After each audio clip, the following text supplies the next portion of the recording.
Basta osservare con attenzione i quartieri di periferia e i centri storici per accorgersi che sono tantissime le insegne che sono state rimosse e altrettante sono le vetrine non più allestite, perennemente sporche e con le saracinesche abbassate.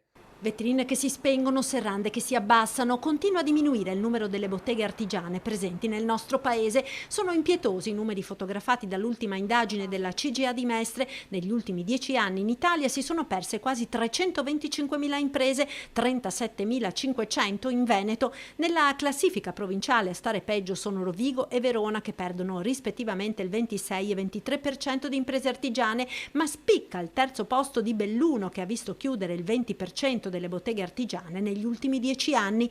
Va meglio, si fa per dire, a Treviso, provincia veneta, che registra il calo minore, meno 16%.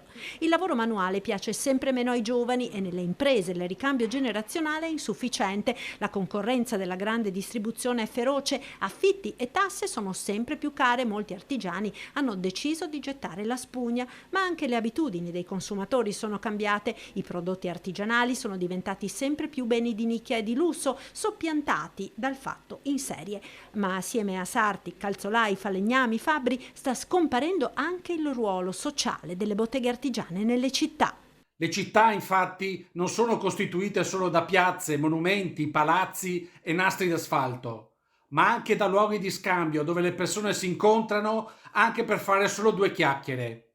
Queste attività artigiane vanno salvate perché conservano l'identità di una comunità e sono uno straordinario presidio in grado di rafforzare la coesione sociale di un territorio.